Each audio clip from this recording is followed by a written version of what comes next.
ഇറാന്റെ ആണവ പദ്ധതിയിൽ ആശങ്ക പ്രകടിപ്പിച്ച അമേരിക്ക ഈയിടെ ഇറാനെതിരെ ഭീഷണിയും മുഴക്കിയിരുന്നു. എന്നാൽ അമേരിക്കയുടെ ആ ഭീഷണിക്കെതിരെ ശക്തമായ എതിർപ്പ് പ്രകടിപ്പിച്ചുകൊണ്ട് റഷ്യ രംഗത്ത് വന്നിരുന്നു. ഇപ്പോൾ ആ സപ്പോർട്ടിന് റഷ്യയോട് നന്ദി അറിയുകയാണ് ഇറാൻ. മുതിർന്ന ഇറാനിയൻ നിയമസഭാ അംഗം അബോൾ ഫാസൽ സോഹ്റേവാണ്ടാണ് റഷ്യക്ക് നന്ദി അറിയിച്ചുകൊണ്ട് ഇപ്പോൾ വന്നിട്ടുള്ളത്. ഏപ്രിലിൽ അമേരിക്ക ഇറാൻ രാജ്യങ്ങൾ തമ്മിൽ ആണവ സമാധാന കരാർ സംബന്ധിച്ച് ഒമാനിൽ ചർച്ചകൾ ആരംഭിച്ചിരുന്നു. ഇറാൻ ഒരു കരാറിൽ ഏർപ്പെട്ടില്ലെങ്കിൽ ആ രാജ്യത്തിന് നേരെ ശക്തമായ ബോംബാക്രമണം ഉണ്ടാകുമെന്ന് അമേരിക്കൻ പ്രസിഡന്റ് ഡൊണാൾഡ് ട്രംപ് മുന്നറിയിപ്പ് നൽകിയിരുന്നു. എന്നാൽ ഈ അമേരിക്കൻ ഭീഷണിക്കെതിരെ റഷ്യ ശക്തമായി തന്നെ രംഗത്ത് വന്നിരുന്നു. ഇറാൻ പാർലമെന്റിന്റെ സുരക്ഷാ വിദേശനയ സമിതി അംഗമായ സോഹ്റേവാണ്ട് അമേരിക്കയുടെ ഭീഷണികളോടുള്ള റഷ്യയുടെ എതിർപ്പ് പരസ്യമായി വ്യക്തമാക്കിയതിനെ റഷ്യൻ വിദേശകാര്യ മന്ത്രാലയ വക്താവായ മരിയ സഖരോവയെ പ്രശംസിക്കുകയും ചെയ്തു. അമേരിക്ക ഒരുക്കുന്ന കെണിയിൽ വീഴാതിരിക്കാൻ ഇറാൻ അതീവ ജാഗ്രത പുലർത്തുകയാണെന്നും ആ നിയമസഭാംഗം വ്യക്തമായി പറഞ്ഞു. ഇറാനിയൻ ആണവ പദ്ധതികളെ ഏതുവിധേനയും ഇല്ലാതാക്കാനുള്ള അമേരിക്കയുടെ ഭീഷണികളെ നിരുത്തരവാദപരം എന്നാണ് സഖരോവ വിശേഷിപ്പിച്ചത്. അത്തരമൊരു ആക്രമണം ലോകമെമ്പാടും വിനാശകരമായ പ്രത്യാഘാതങ്ങൾക്ക് കാരണമാകുമെന്നും അവർ വ്യക്തമാക്കി.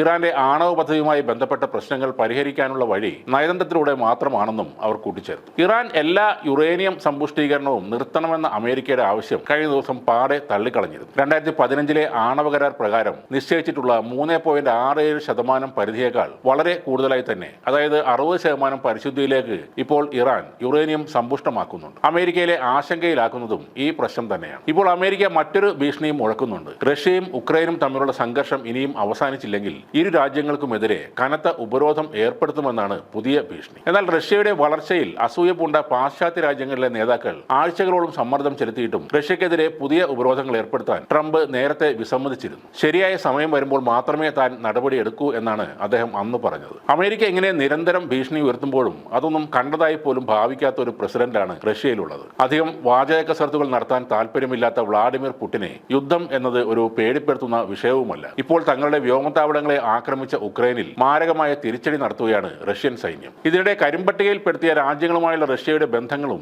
ആഗോള സാമ്പത്തിക വ്യവസ്ഥക്ക് അത് ഉയർത്തുന്ന അപകട സാധ്യതകളും ചൂണ്ടിക്കാട്ടി റഷ്യയെ കരിമ്പട്ടികയിൽ ഉൾപ്പെടുത്തണമെന്ന് FATF-നോട് ഉക്രൈൻ ആവർത്തിച്ച് ആവശ്യപ്പെടുന്നു. എന്നാൽ ചൈന, ഇന്ത്യ, സൗദി അറേബ്യ, ദക്ഷിണാഫ്രിക്ക എന്നിവ ഉൾപ്പെടെ FATF-ലെ നിരവധി അംഗരാജ്യങ്ങളുടെ ചെറുത്തുനിൽപ്പ് കാരണം ഉക്രൈന്റെ ഈ ശ്രമങ്ങൾ എല്ലാം പരാജയപ്പെടുകയായിരുന്നു.